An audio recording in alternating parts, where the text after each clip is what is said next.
Classes in session. Hey everybody, and welcome to Unlearn 16 Classes in Session.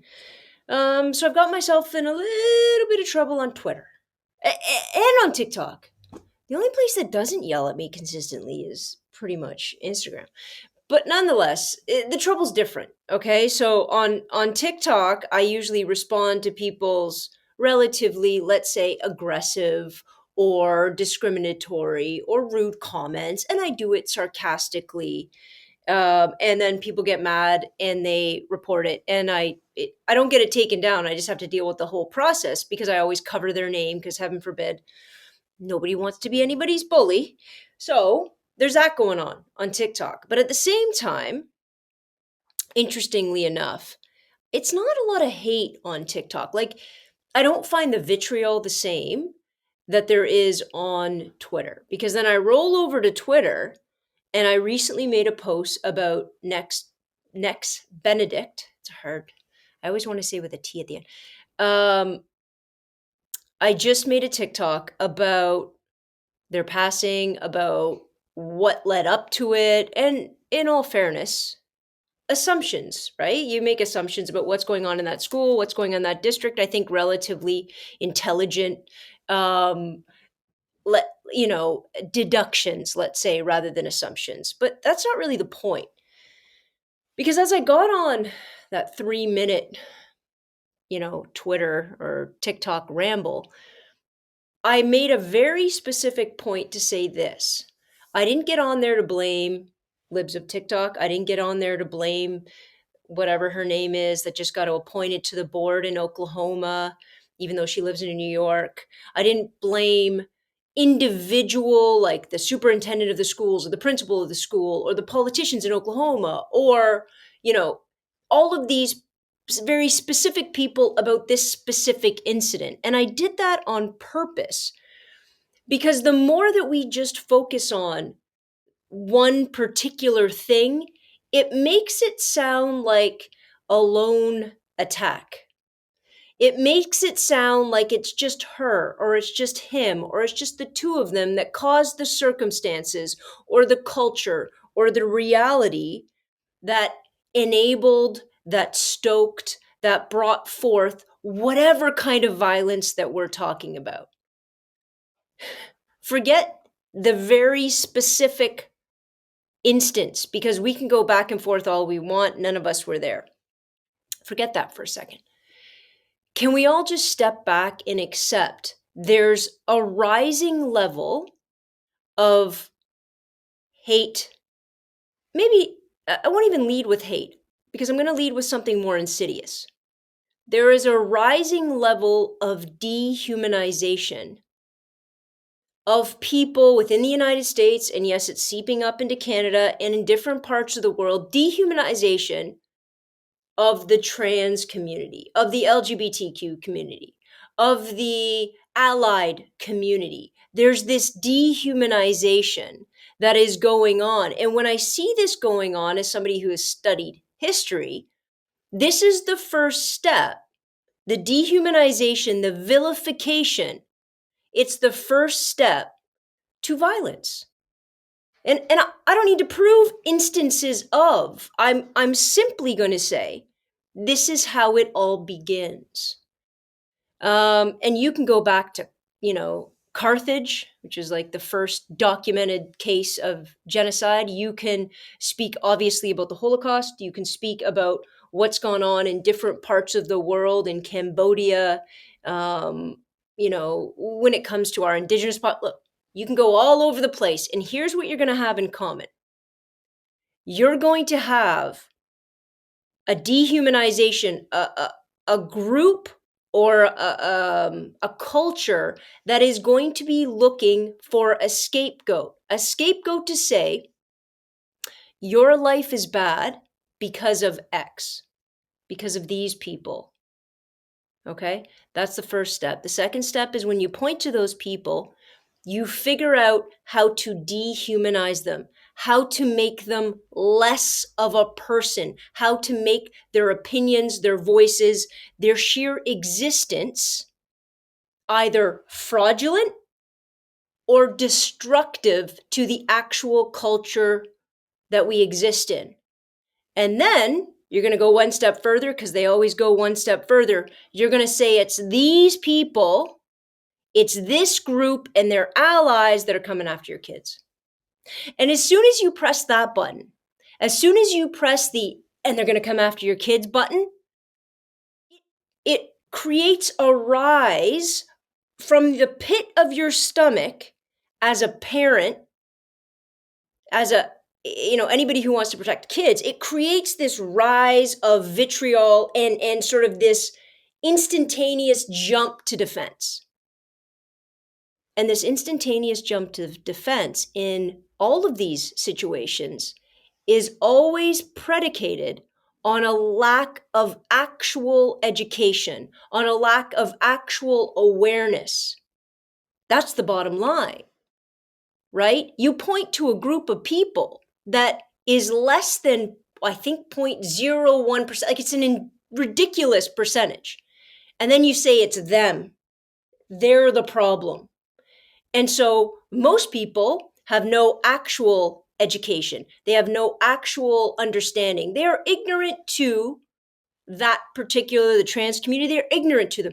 They do not have friends. They are not embedded in the community. They have never talked to anybody in a significant way, right? They've watched one Matt Walsh horrifically contrived documentary. I can't even, using the word documentary when it comes to that gets stuck in my throat. They've watched Candace Owens break it all down and come up with all of these stats about detransitioning, because they are looking for a villain. And of course they are, because people, and again, I'm not just focused on one, but people are searching for a villain. They are searching for the bad guy, the lone gunman, to point their finger at and say it's them. And if we tackle that, if we, deconstruct that and bring them down and tear them from their whatever kind of thought process that we think is so incredibly destructive, everybody's going to be better for it. So when you dehumanize the trans community, you're not just dehumanizing their identity, which you are. They're literally looking these people in the face. And we're not just talking of grown adults. Obviously, we're talking about teens and people coming into their adult status and saying, you aren't real. Your thoughts, your feelings, your identity, your everything about who you think you are is actually fraction. They're now just writing it off to mental disorder after mental disorder that needs to be solved, that needs to be medicated, that needs to be institutionalized. Oh, what a great way to take the voice away from an entire community. You call them crazy. You call their allies groomers. You call, their family members abusers. You figure out a way to use language to manipulate, to sideline, to ignore actual evidence and actual conversations of the lives that all of these people are living. And why is that? In my Twitter or my TikTok rant, I pointed to a lot of things. And so when I went through it, I pointed as this cumulative sort of end result that we are pushing from all of these different angles. As, for example, we take women's right to control their own body away. We talk about women's sports, although as we want to protect it, although we've never spoken about it or funded it or supported it before. We talk about all of this washroom crime that, let's be honest, hasn't happened from a single trans person. I haven't seen a single documented case where this is an epidemic. I have seen a lot of sexual assault that has been perpetrated or that has been evidence-based research from cis straight men. I've seen that evidence, but we want to push that away, right? Because if we really look at where the violence is coming from, it's the mainstream culture. If it's coming from the mainstream culture, how do we fix it? The mainstream isn't easy to oppress. The mainstream isn't easy to silence. The mainstream, unfortunately, has been the foundational creation of our society and culture. And the push against that is where we're starting to see this violent pushback. So we have things like taking women's rights away. We have, and by the way, citing biblical references, which is the most asinine thing I've ever heard, which leads me to my second point. We then start seeing individuals weaponize faith and religion in order to reduce democratic institutions and applications. I am in no way talking about taking away anybody's right to practice in their heart, in their homes, whatever faith that speaks to them. I am absolutely saying it has no place in policy. It has no place in lawmaking. Because if we are to have freedom of religion, we need to have freedom from religion. Any rational thinker would agree to that. Also, I pointed out, obviously, Donald Trump. Listen, I don't think he's the foundation of this ideology. I sure think that his grab him by the, and then he got elected. Everybody pointed to Donald Trump about that. What a horrible guy. What a horrible guy. I can't believe he's manipulating and he's doing all this to our culture. You know, when he talked about the Proud Boys and he supported, they're good guys too. All of that, guys, I hate to be the bearer of bad news, but that's not a condemnation of Trump. That's a condemnation of 70 million people who believed him. That's a condemnation of people who were waiting for somebody in a position of power to open up the doors to that kind of overt bigotry, discrimination, oppression, and said, go ahead. It's all free speech, guys. Go have a good time. Now, it's funny. A lot of people would think, I would look at that and think, oh, if we only didn't have that. If he only didn't rise to power, and I do use the term rise, it's very emperor-esque. If he didn't rise to power, we wouldn't have had all the problems. Yes, we would have. Yes, we would have. They would have been more silent. They would have been underground. It's kind of like you get a guy like Trump or whoever, all of these people with their very prolific podcasts and fake news media outlets shouting from the rooftops, and you see their following base rise. And everybody's like, how dare they do that? No. They're not doing that. They are reflecting a culture and an idea and a identity that already exists, and they're doing it to make money and gain power. It's a reflection of part of who we are that is the most troubling. You can't point at him and say, how dare he? No. How dare we? How dare we stand around and let books be burned? How dare we let people make criminal, libelous, and slander-ridden claims against individuals being predators or being abusers, and nothing happens? Are you joking? How dare we let these people have such a voice? Wait for it, because I'm not talking about censorship, because I say let the potatoes speak. How dare we let these people have voices and we don't have an equal and strong and oppositional voice to stand up for the truth than what they do? That's on us. Bunch of people decided to sell out maybe who they were, maybe where they came from, maybe their very identity in and of itself, or they decided to cash in on their identity amidst all of this, of a reality, of a reflection of culture.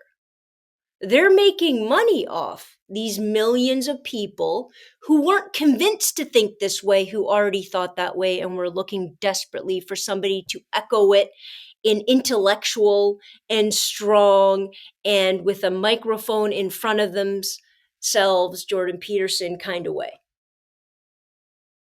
That's what they were doing. And what did we do? We sat and reacted. We sat and reacted to the things they had to say rather than standing up and citing and stipulating and making our voices heard. Because, by the way, I think there's way more us than there is of them. Making our voices heard on the other side of the fence. How haven't we done that? You ban books? Are you fine? Ban books. You know what community should have done? Gotten together, got one of those like little bookmobiles, put it down the street from a high school, saying, "Listen, all those books they banned, if you want to buy them right here." You know, you start banning kids and putting kids in harm's way, and in some states, adults in harm's way, by making them use the bathroom that they were biologically born into rather than how they identify. And let me be very clear, how the whole world perceives them for the most part. And then when violence occurs, who are we blaming?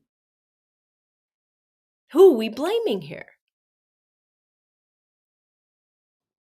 We are so bent on talking about people's chromosomes, so bent on talking about where they belong and where they don't belong, and we're not at all acknowledging how people perceive them, how society functions, and how they're trying to simply fit into that to some degree. Now, Next wasn't because they're non-binary, but trying to fit into that and try to do it safely and try to do it with a certain level of,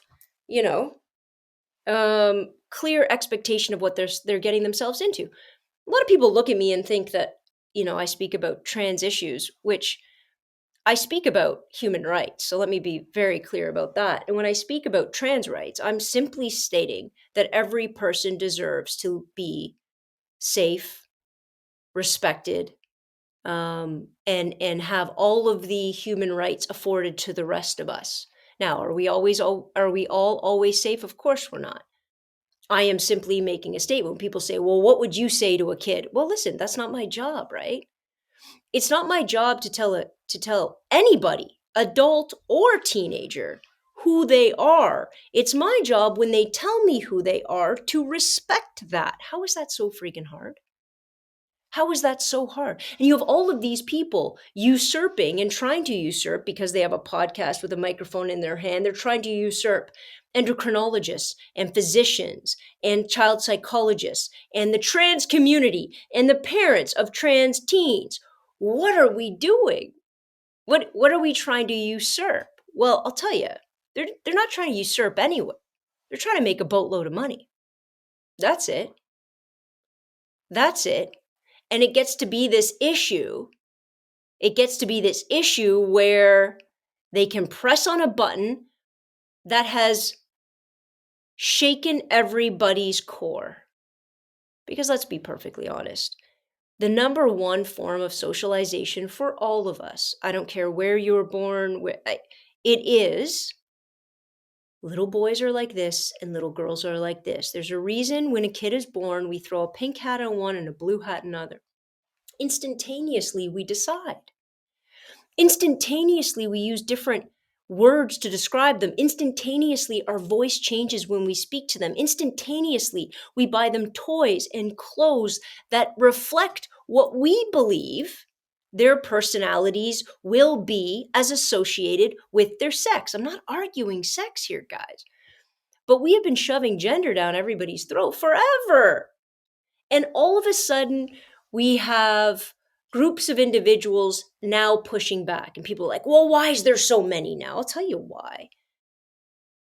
Because we've established or are trying to establish safe space. And the more safe space you can establish, the more people can feel comfortable and safe to be who they've always been. That is not to say that the idea of hasn't existed forever. Of course it has. In different cultures, in different places, in different contexts. But we've allowed this sort of hate and bigotry to grow to an epic level.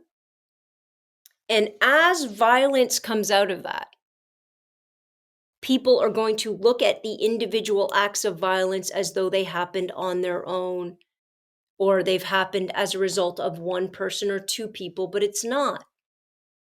It's not. It's a result of millions of people.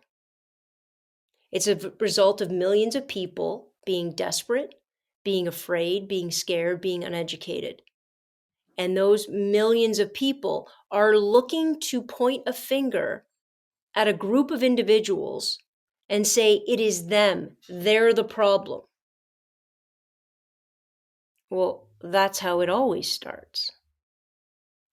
It always starts with people trying to figure out which minority, which small group of people is easy to cast out, is easy to blame, is easy to demonize, to put that little scarlet letter on their chest, to put the star on their arm, to put whatever marker that we possibly can to quickly identify, marginalize, dehumanize, and then eradicate. And you got to think, well, if you do that, what next? Well, then they pick another enemy. They pick another small group. I'm not saying there's nothing to be afraid of in this world. I'm not saying there's not violence. I'm not saying there's not mental health issues. I'm not saying any of that. I am simply saying that when we point to one group as the sole cause and proprietor, as the, without looking at the individual, that's when we start having and seeing and waging significant levels of violence. I would love to sit here and say that, education's it. Well, what's happened in the last 20 years when it comes to education, when it comes to information, is it's all been really turned on its head. It's kind of interesting how we have the invention and the proliferation of the internet and all of this amazing access to all of this information and all of this education. And all of a sudden it was like Gutenberg printing press. You kind of uncork the genie from the bottle. Now go see all of this information. And then we're met with a lot of information that isn't supported, that is opinion, a lot of denial of information, just for simple denial.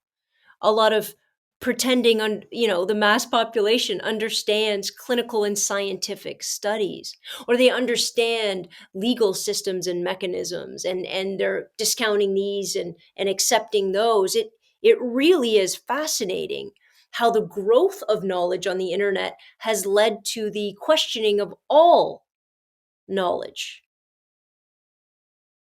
That's no different than what would have happened after Gutenberg, right? Gutenberg invents the printing press, 1400. Printing press gets invented. They start mass producing what? Number one book that was mass produced? The Bible. So the Bible gets mass produced. And as the Bible gets mass produced, you actually have the end of Roman Catholic control. Well, why? Because people could read it for themselves. They could read it for themselves and come up with their own determination. Determination about what? And again, please do not take this as a attack on any religious principle, but now we're going to argue about the interpretation of a book and who is right and who is wrong, and we're going to give somehow weight and evidence-based fact to talk about faith.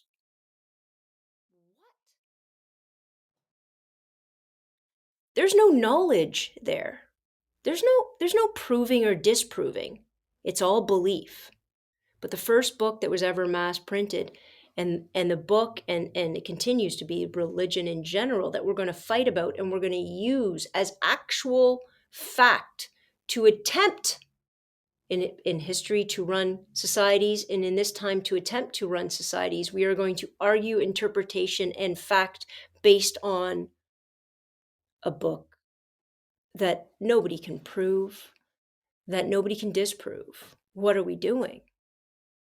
Is this what knowledge has become? My belief versus your belief. You know, Stephen Fry is probably one of the most impressive people to me, and I would absolutely, maybe one day I'll have the opportunity to speak to him because he's an empiricist. He's an empiricist.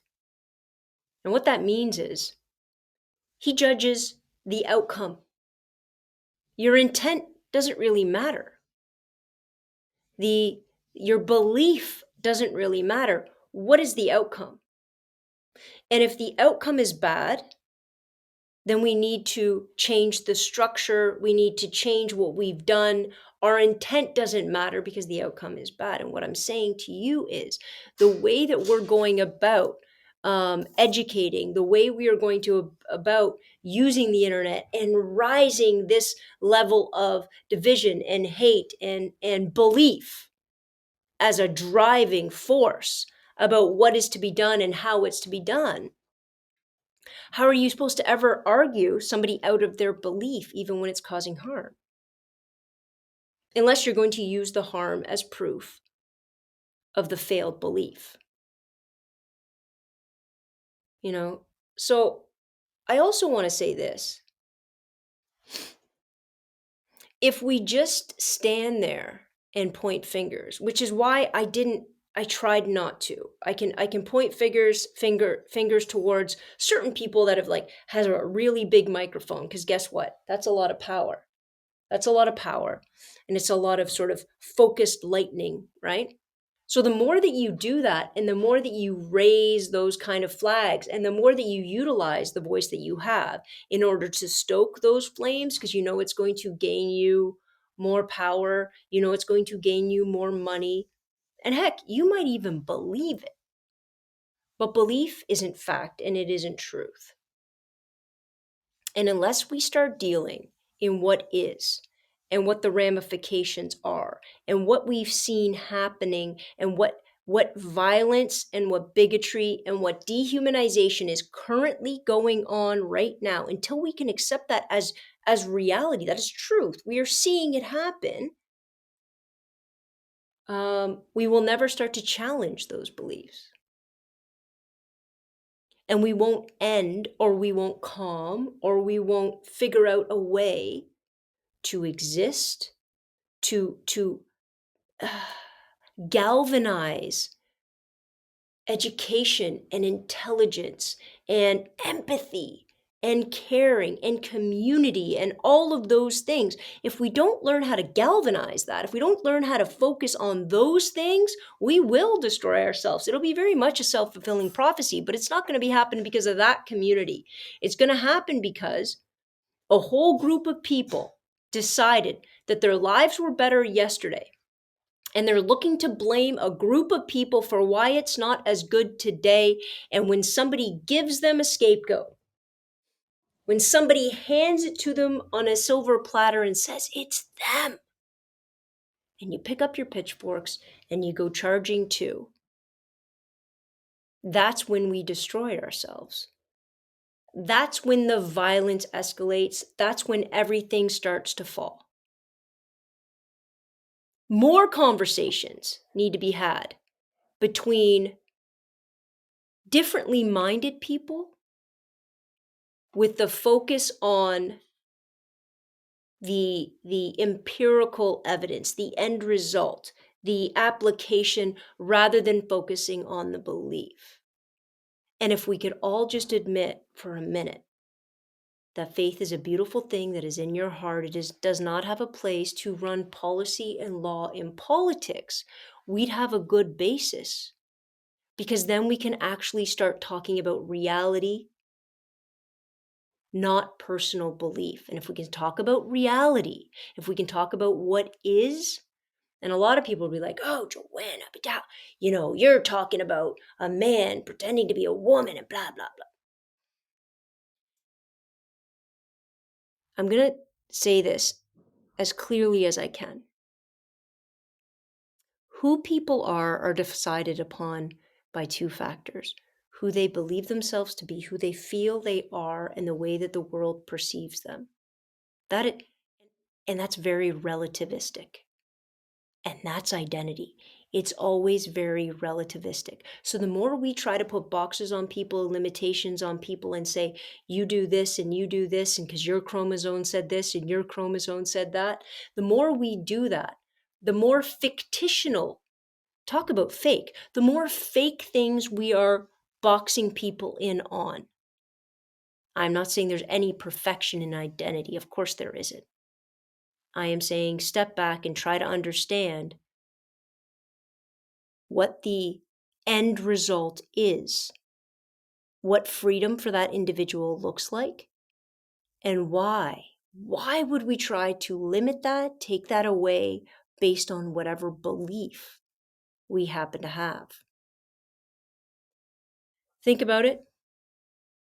Make your comments as you always do. I appreciate that. And I also would love to propose, drive intelligent conversations by differently minded people who are willing to put their beliefs aside and talk about what is factually and realistically good law that applies equitably and equally across the board to make our society progress, grow, and strengthen rather than separate, divide, and let's be honest, fail. And on that note, I will see you guys next week. Same bat time, same bat station. Dismissed.